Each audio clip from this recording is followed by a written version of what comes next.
खबर है कि जनाब इमरान खान साहब को बुरे वक्त में छोड़ के जाने वाले नदीम अफजल चंद साहब दोबारा से पीटीआई को ज्वाइन करने के लिए कोशां हैं। अच्छी खबर है। और इसके साथ साथ एक और ख़बर भी है कि जनाब पीर अमीन उल हसनात शाह साहब के हवाले से कि वो पीटीआई ज्वाइन करने वाले हैं। छोटी सी रिक्वेस्ट है कि अगर आपका दिल माने या ना माने, अगर आपको हमसे मोहब्बत हो या थोड़ी बहुत नफरत हो, तो किसी भी सूरत में आप हमारे चैनल को जनाब ज़रूर सब्सक्राइब कर लें, तो मैं ये आपके लिए फ़ायदा होगा।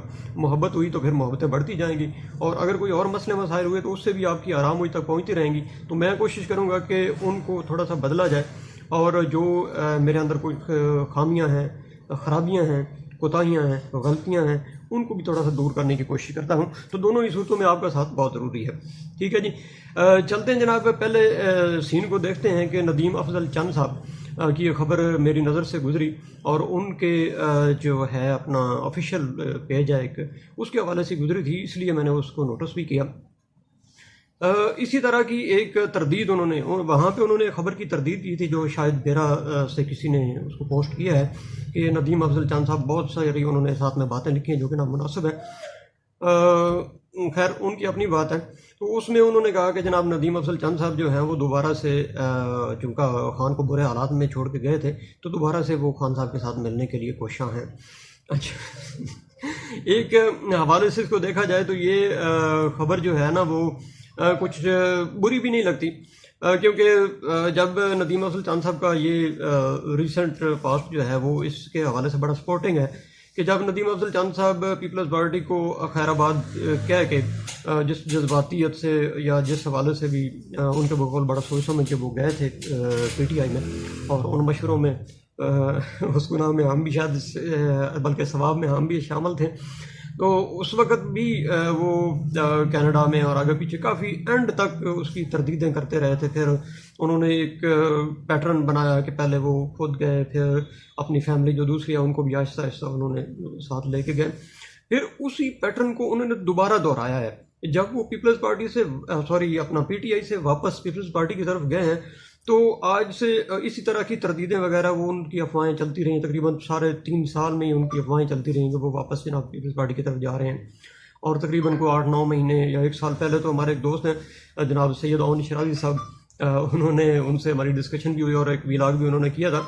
उसमें उन्होंने कोई 1 साल पहले चंद साहब के हवाले से खबर चला दी थी कि उनके पीपल्स पार्टी से मैटर्स जो है सेटल डाउन हो गए हैं, तो वो चले जाएंगे, लेकिन वो मौके के इंतज़ार में हैं कि कब खान साहब को जो है ना वो ज़रा ना अच्छे तरीके से जो है वो चोट लगाई जा सकती है, या ज़्यादा से ज़्यादा उनको इससे डैमेज होता है, या अपना आपका कद बढ़ता है। बहरहाल वो एक पॉलिटिकल फैसला था, उन्होंने उसको वेट किया। और जो ओन शराजी साहब हैं, उनको बकौल उनके एक व्लॉग में उन्होंने कहा भी था कि चंद साहब ने कॉल करके उनको एक जो मजहबी पॉइंट ऑफ व्यू से, वैसे तो वो कहते हैं जी मज़हब का इस्तेमाल नहीं होना चाहिए, लेकिन मतलब इस हवाले से वैसे तो उसमें उन्होंने कहा था कि जनाब ये बात आपने गलत रिपोर्ट की है और मैं वहाँ जाके आपसे हिसाब लूँगा। लेकिन उनकी रिपोर्ट जो है वो तकरीबन कुछ 9 महीने 8 महीने 7 महीने के बाद वो सच साबित हुई। तो उस सीन को देखा जाए तो अब दोबारा जो है वो कुछ लोग जो हैं बकौल अपना चंद साहब के, उन्होंने उनकी पेज के ऊपर पोस्ट लगी है और उसमें उन्होंने कहा जी ये फेक न्यूज़ है, और मैं बड़ा सेटिस्फाइड हूँ, मैंने बड़ा सोच समझ के ये फैसला किया। यकीनन उनके पिछले दोनों फैसले भी बड़े उन्होंने सोच समझ के किए थे, और दोनों फैसलों में उनका नुकसान नहीं हुआ। पीटीआई में जाने का भी उनको कोई नुकसान नहीं हुआ है। 3 साल उन्होंने हुकूमत को डट के इंजॉय किया है। एंड तक लोग जब ये तरदीदें वो करते रहे हैं, बल्कि एक दिन पहले तक शहर में उन्होंने कुछ 20-25-30 या जितने भी वो मंसूबे कुछ वो ग्रांटें वगैरह ले गए, तो वो तख्तियाँ जो हैं उनकी नकाब कुशाइयाँ करते रहे। तो इस तरदीद को भी अगर उस सीन में देखा जाए तो फिर तो इस पे यकीन नहीं आता कि शायद चंद साहब जो है ना वो अपने प्रीवियस जो बैकग्राउंड है, जो उनका फ्यूचर ये करीब करीब गुजरा है, उसके हवाले से वो एंड तक तरदीदें करते रहते हैं। तो एंड पे पता चलता है कि जाके वो उन्होंने मतलब वो जो है वो मूव कर चुके हैं। ठीक है, लेकिन अब सीन मुख्तलिफ है ज़रा उस हवाले से कि अभी चंद रोज़ उनको आए हैं अभी उन्होंने, और मेरा ज़ाती तौर पे जितना वो मैं चंद साहब को जानता हूँ कि अक्सर वो जो कहते हैं वो कर नहीं रहे होते, ये पीछे जो देख रहे हैं हम, और जो वो कर रहे होते हैं वो कह नहीं रहे होते। मतलब वो पार्टी में जा रहे हैं तो वो बता नहीं रहे, नहीं जा रहा है तो फिर वो कुछ और बात कर रहे हैं। तो इस हवाले से, और दूसरा मैं ये समझता हूँ कि वो सियासतदान ही क्या जिसकी आपको समझ आ जाए और जिसकी समझ आ जाए वो फिर सियासतदान हुआ। ठीक है जी। और अच्छा, इस हवाले से तो अपना अभी कुछ ऐसा नहीं है। और चंद साहब वैसे मेरा ज़ाती ख्याल भी है कि पीपल्स पार्टी में ज़्यादा खुद को कंफर्टेबल महसूस करते हैं और वो कह भी रहे हैं और यहाँ पे वो टिक भी जाएंगे, अब मेरा ख्याल है। क्योंकि जो माहौल बना हुआ है अवाम का, वैसे तो कोई इस माहौल को बदलने में टाइम नहीं लगता है, लेकिन मेरा ख्याल है अब वो इसमें टाइम गुजारेंगे और यहाँ पे रहेंगे। हाँ, ये है कि 2-3 साल अगर अपोजिशन या गवर्नमेंट के बाद ये बात 3 साल बाद या 2 साल बाद या 4 साल बाद की जाए, फिर आप इस बात को सोच सकते हैं कि मे भी कुछ ऐसे मामला हों। लेकिन अब ये बाकी ही फेक न्यूज़ है और लोग जो इसको चला रहे हैं, मेरे ख्याल में ये गलत प्रोपेगेंडा है। ठीक है, एक वक्त होता है उसमें बात होगी, अब उन्होंने एक डिसीजन ले लिया और उसके हवाले से वो काम करेंगे और इसको उनके जो अपने करीबी दोस्त हैं वो सपोर्ट कर रहे हैं। और जिनको इसके ऊपर इख्तियार है, सॉरी एतराज़ है, तो वो वोट के ज़रिए अपने एतराज़ का हक जो इस्तेमाल कर सकते हैं, उनको इसका भी हक हासिल है।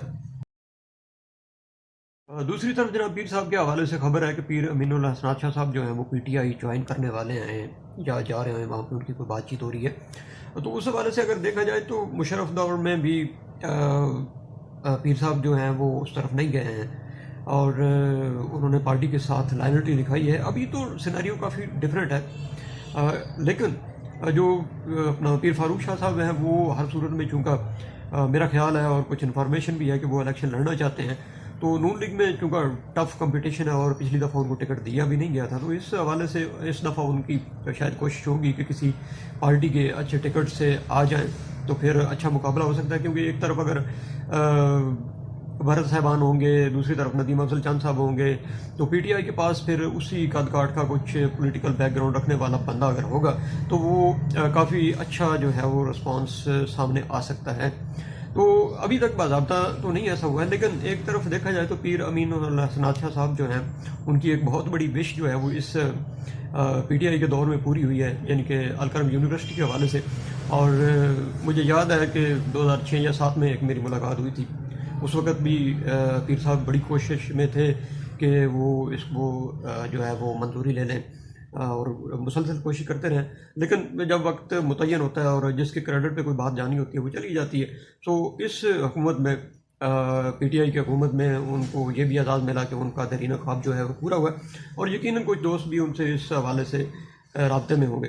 तो ऐसा वो अगर डिसीजन लेते हैं तो ये पीटीआई के लिए मेरे ख्याल में बड़ा ज़बरदस्त डिसीजन होगा। लेकिन अभी जब तक ये खबर ही है और इसकी किसी हवाले से तरदीद या तायीद अभी तक सामने नहीं आई है, मेरी कम अज़ कम नज़र में नहीं गुजरी है, इस हवाले से सोचा जा सकता है कि कहीं ना कहीं कोई बात जो है वो शायद चल रही हो। और अगर ऐसा हो भी रहा है तो कैसी बात है, चलें इस हवाले से आप राय दीजिएगा, फिर उसके बाद हम इसके हवाले से डिस्कशन करेंगे कि ये वाकई अच्छी बात है या बुरी बात है, या फिर जो दोस्त है इसके ऊपर जिस टाइप के एतराज़ात लगाएंगे उस हवाले से उसकी बात करेंगे। फ़िलहाल इजाज़त दें। अल्लाह ने के बाद पाकिस्तान जिंदाबाद।